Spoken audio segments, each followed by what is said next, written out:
Hi, I'm Tom Myers and I'm here with Sampat today, and we're really going to tackle the chair as a movement tool. Chairs have been with us for a very long time. You can find people sitting in chairs in ancient Egypt. The whole idea of a throne has been with us for thousands of years. But a lot of people didn't sit in chairs.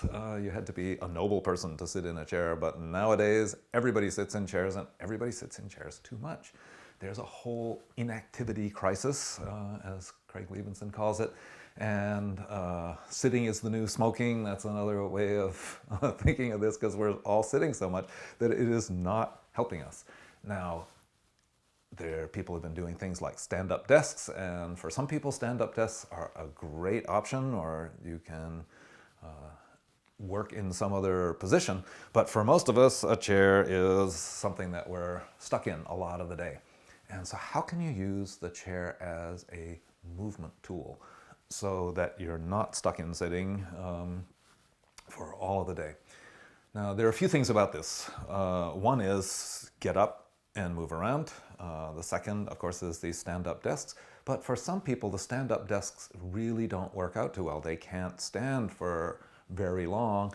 If you've got a posture like this one that's showing on the screen now, you can't do a stand-up desk. That person will slowly settle into, actually, if I remember the photo, they'll settle into the right here.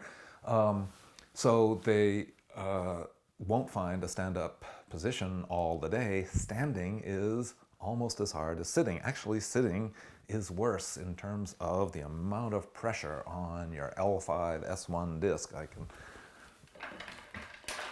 We can bring in the skeleton for this. Sitting puts a whole lot of pressure on this disc, and more than standing does. And at least in standing, you're going to be shifting your weight around. But not everybody will be able to use a stand-up desk. A chair is so ubiquitous on the train, on the plane, in the car, and in the office, that using your chair in an intelligent way is what we're going to be doing here. Now, there are lots of stretches that people do for countering sitting.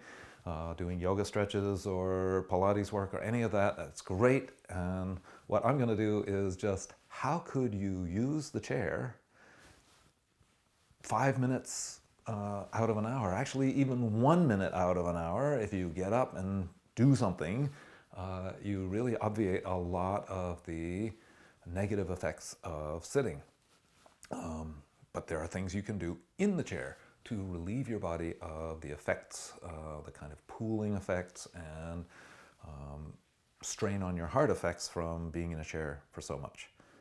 So I'm not saying that any of the things in here are exclusive or better than anything else, but here are some things that you can use in an easy way to use a chair as a tool.